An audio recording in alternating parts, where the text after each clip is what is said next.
नमस्कार मित्रांनो. Book कट्टालवर YouTube चॅनलमध्ये आपल्या सर्वांचे सहर्ष स्वागत. गेल्या काही दिवसापासून मी महाराष्ट्राचे पहिले मुख्यमंत्री यशवंतराव चव्हाण यांचं जे साहित्य जे आहे ते वाचतो आहे. माझं तर त्यांचं ऋणानुबंध हे पुस्तक वाचून झालं.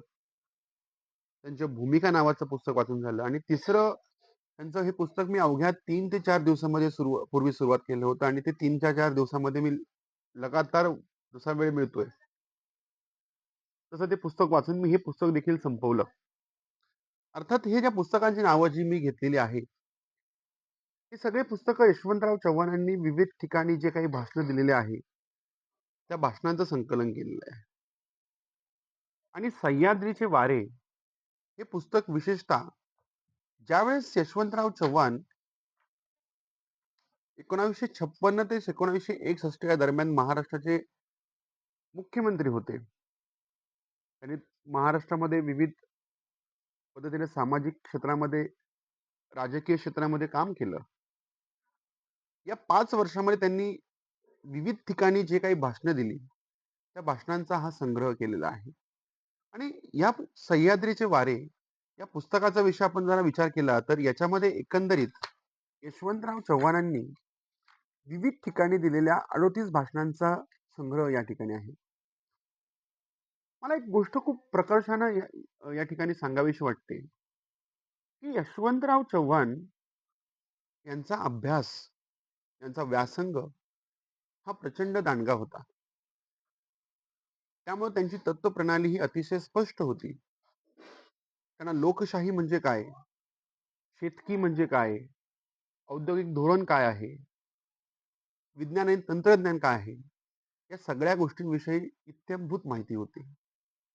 अर्थात यशवंतराव चव्हाणांसारखं बहुआयामी व्यक्तिमत्व हे महाराष्ट्राला लाभलं हे महाराष्ट्राचं भाग्य म्हणावं लागेल. आणि ज्यावेळेस मी ही भाषणं यशवंतराव चव्हाणांची वाचत आहे या विविध पुस्तकातून त्यांच्या बोलण्यातला जो समतोलपणा जो आहे तो समतोलपणा आपल्याला इथे पुस्तक वाचत असताना व्यवस्थितपणे दिसत असतो. ज्यावेळेस आपण आजच्या राजकारणामध्ये विविध राजकीय नेत्यांची भाषणं ऐकत असतो आणि त्या राजकीय नेत्यांच्या भाषणामध्ये जो समतोलपणा असायला हवा तो अजिबात नसतो. परंतु यशवंतराव चव्हाण यांची आपण ज्यावेळेस भाषणं वाचत असतो त्यावेळेस यशवंतरावांच्या भाषणामध्ये किंवा त्यांच्या बोलण्यामध्ये जे तारतम्य जे आहे, सामाजिक समतोल जो आहे, विषयाची गांभीर्यता जी आहे, विषयाबद्दलचं असणारं ज्ञान जे आहे, या सगळ्या गोष्टी आपल्याला त्यांच्या प्रत्येक भाषणामध्ये दिसत असतात. या पुस्तकामध्ये यशवंतराव चव्हाणांनी 1956 ते 1961 या दरम्यानमध्ये ज्या 35 ते 36 भाषणांचं संकलन या ठिकाणी केलेलं आहे त्यामध्ये यशवंतराव चव्हाणांनी लोकशाही, युवकांची भूमिका, शेती, औद्योगिक धोरण, महिला प्रश्न, छत्रपती शिवाजी महाराज, डॉक्टर बाबासाहेब आंबेडकर अशा विविध विषयांवर त्यांनी भाषणं जी आहे ती भाषणं दिलेली आहे. अर्थात इतकंच नाही तर याच्यामध्ये त्यांनी मनुष्यबळ, शेती आणि त्या संदर्भात असणारं नियोजन या संदर्भात देखील त्यांनी भाषणं दिलेली आहे. आणि अर्थात मला खरंच अगदी प्रामाणिकपणे मान्य करावंसं वाटतं की यशवंतराव चव्हाणांची ज्या पद्धतीने व्यासंगता होती ती व्यासंगता मला आजच्या एकाही राजकारण्यामध्ये तितकीशी दिसत नाही. अर्थात शरदचंद्र पवार साहेब सोडले तर ती अर्थात कोणामध्ये नाही. कारण की पवार साहेबांची जी भाषणाची जी लय आहे, पवार साहेबांची भाषणाची जी एक एकंदरीत खोली जी आहे, अर्थात तीच खोली मला यशवंतराव चव्हाणांच्या भाषणामध्ये नेहमी दिसत असते. म्हणून आपण महाराष्ट्रामध्ये असं म्हणतो की शरदचंद्र पवार साहेब हे यशवंतराव चव्हाणांचे मानसपुत्र आहे.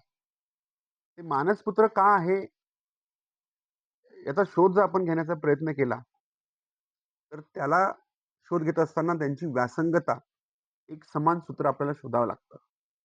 जितका व्यासंग यशवंतराव चव्हाणांनी त्यांच्या जीवनामध्ये केला तितक्याच दर्जाचा व्यासंग हा आपल्याला शरदचंद्र पवार साहेब यांच्या जीवनामध्ये दिसत असतो. अर्थात मला असं वाटतं की महाराष्ट्रातील युवकांनी किंवा महाराष्ट्रातील राजकारण्यांनी हे पुस्तक जरूर वाचलं पाहिजे. पुस्तकाचं नाव आहे सह्याद्रीचे वारे. आणि हे पुस्तक वाचून झाल्यानंतर राजकीय पटलावर काम करत असताना सर्व समाजांना सोबत कशा पद्धतीने घेऊन गेलं पाहिजे, राजकीय पटलावर काम करत असताना सगळ्यांशी कशा पद्धतीने बोललं पाहिजे, या संदर्भातून आपल्याला इत्यंभूत माहितीचं ज्ञान या पुस्तकातून आपल्याला होत असतं. अर्थात तुम्ही हे पुस्तक जरूर वाचा. रोहन प्रकाशनाने हे पुस्तक प्रकाशित केलेलं आहे. आणि शेवटच्या ह्या ज्या काही ओळी आहेत त्या वाचतो आणि आपण या व्हिडिओला स्टॉप करूया. त्यामध्ये यशवंतराव चव्हाण म्हणतात, गेल्या 30 वर्षाचा जो अनुभव आहे त्यावरून मी असे पाहिले की कुठल्याही राजकीय पक्षामध्ये थोडेच लोक असतात, बहुसंख्य जनता ही पक्षाच्या बाहेर असते, असे माझे स्वतःचे मत आहे. आणखी ती जनता काही अमक्याच एका पक्षाची बांधली गेलेली असते असेही नाही. आपला मार्ग युक्त आहे आणि चांगला आहे हे या जनतेला पटवण्याची जबाबदारी त्या त्या पक्षावर असते. जो पक्ष हे करतो तो राजकारणामध्ये यशस्वी होतो. असा आतापर्यंतचा अनुभव आहे आणि हाच अनुभव याच्या पुढेही राहणार आहे असं मी मानतो. धन्यवाद.